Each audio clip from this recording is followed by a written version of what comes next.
ಶ್ರೀ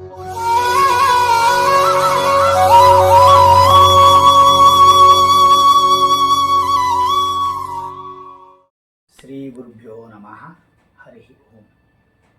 ಕಲ್ಯಾಣೋ ಲಾಸಸಿ ಮಾಂ ಕಲಯತು ಕುಶಲಂ ಕಾಲಮೇಘಾಭಿರಾಮಾಂ ಕಾಚಿತ ಸಾಕೇತ ಧಾಮ ಭವ ಗಹನಗತಿ ಕ್ಲಾಂತಿ ಹರಿಪ್ರಣಾಮಾಂ ಸೌಂದರ್ಯ ಋಣಕಾಮ ಘೃತಜನಕ ಸುತಾ ಸದರಪಾಂಗಧಾಮ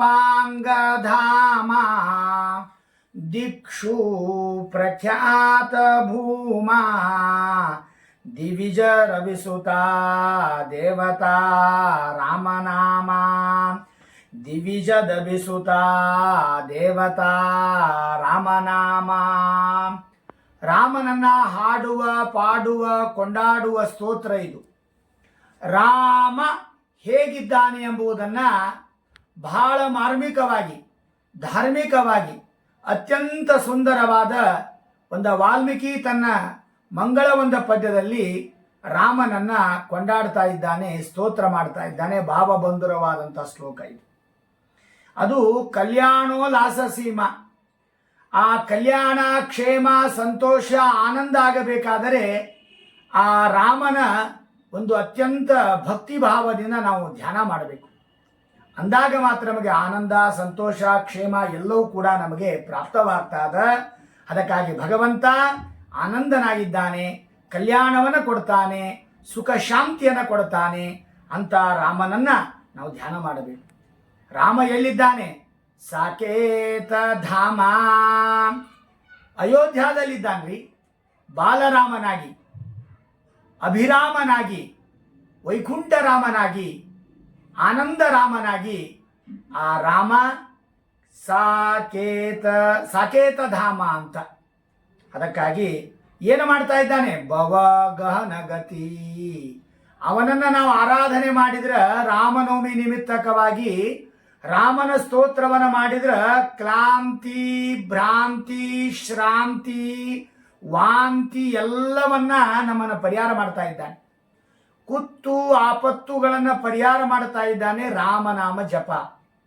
ಅದಕ್ಕಾಗಿ ಹೆಂಗಿದ್ದಾನೆ ರಾಮ? ಸೌಂದರ್ಯ ಋಣಕಾಮ. ಕಾಮ ಓಡಿ ಹೋಗ್ಬೇಕು, ಅಷ್ಟು ಸುಂದರನಾಗಿದ್ದಾನೆ. ಮತ್ತೆ ಅಂತಹ ಜಾನಕಿಯ ಪತಿ ಆ ಸೀತಾದೇವಿಯನ್ನ ಭಗವಂತ ವಿವಾಹವಾಗಿದ್ದಾನೆ. ಕೇವಲ ರಾಮ ಅಯೋಧ್ಯದಲ್ಲಿ ಮಾತ್ರ ಪ್ರಸಿದ್ಧಿ ಇಲ್ಲ, ದಿಕ್ಷು ಪ್ರಖ್ಯಾತ ಭೂಮಾ, ಎಲ್ಲ ಭೂಮಿಗಳಲ್ಲಿ, ಅಖಂಡ ಭೂಮಂಡಲದ ಎಲ್ಲ ಹಿಂದೂಸ್ತಾನ ಅಷ್ಟೇ ಅಲ್ಲ, ಇಡೀ ವಿಶ್ವದಲ್ಲಿ ರಾಮನ ಪ್ರಖ್ಯಾತಿ ಇದೆ. ಅಂತಹ ರಾಮರಾಜ್ಯ ಅಂತ ಹೇಳ್ತಾ ಇದ್ದಾರೆ. ಅಂತಹ ರಾಮನನ್ನ ಎಲ್ಲ ದೇವಾನುದೇವತೆಗಳು, ಅನೇಕ ಋಷಿ ಮುನಿಗಳು, ವಿರಾಗಿಗಳು, ತ್ಯಾಗಿಗಳು, ಮಹಾತ್ಮರು, ಸಂತರು, ಧರ್ಮಾತ್ಮರು ಎಲ್ಲರೂ ಕೂಡ ಭಗವಂತನನ್ನ ಸ್ತೋತ್ರ ಮಾಡ್ತಾ ಇದ್ದಾರೆ.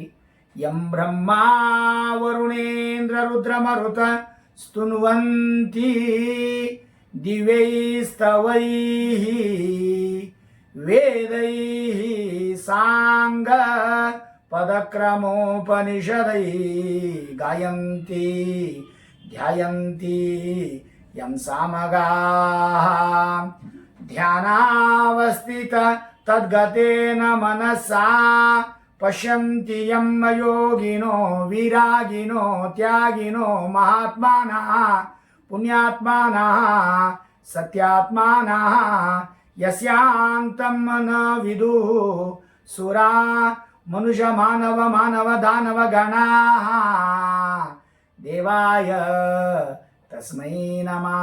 ದೇವಾಯ ರಾಮಾಯ ದೇವಾಯ ತಸ್ಮೈ ನಮಃ. ಆ ಬ್ರಹ್ಮಾದಿ ದೇವತೆಗಳು ಆ ಭಗವಂತನನ್ನ ಸ್ತೋತ್ರ ಮಾಡ್ತಾ ಇದ್ದಾರೆ. ಹೇಗೆ? ವೇದೈಹಿ, ತಾವು ಮಾಡಿದ ಸ್ತೋತ್ರದಿಂದ ಅಲ್ಲ, ಅಪೌರುಷೇಯವಾದ ವೇದ ಮಂತ್ರಗಳಿಂದ ಆ ಭಗವಂತನನ್ನ ಸ್ತೋತ್ರ ಮಾಡ್ತಾ ಇದ್ದಾರೆ ರಾಮನನ್ನ ಹೆಂಗ? ಸಾಮಗಾನದಿಂದ ಆ ಭಗವಂತನನ್ನ, ಆ ಬ್ರಹ್ಮಾದಿ ದೇವತೆಗಳು ರಾಮನನ್ನ ಸ್ತೋತ್ರ ಮಾಡ್ತಾ ಇದ್ದಾರೆ. ವಿರಾಗಿಗಳು, ತ್ಯಾಗಿಗಳು, ಮಹಾತ್ಮರು, ಸಂತರು, ಧರ್ಮಾತ್ಮರು, ಪುಣ್ಯಾತ್ಮರು, ಎಲ್ಲ ಯೋಗಿ ಮುನಿಗಳು ಕೂಡ ಆ ರಾಮನನ್ನು ಸ್ತೋತ್ರ ಮಾಡುತ್ತಾರೆ. ಅಂತ ರಾಮನವಮಿಯ ಒಂದು ಪ್ರಯುಕ್ತವಾಗಿ ರಾಮನ ಧ್ಯಾನ ಮಾಡೋಣ, ರಾಮನ ಜಪ ಮಾಡೋಣ, ರಾಮನ ಮಂತ್ರ ಹೇಳೋಣ, ರಾಮನ ಸ್ತೋತ್ರ ಹೇಳೋಣ, ರಾಮನ ಮಹಿಮೆಯನ್ನು ತಿಳಿಯೋಣ. ಇಷ್ಟೇ ಸಾಕು. ಶ್ರೀಕೃಷ್ಣಾರ್ಪಣಮಸ್ತು.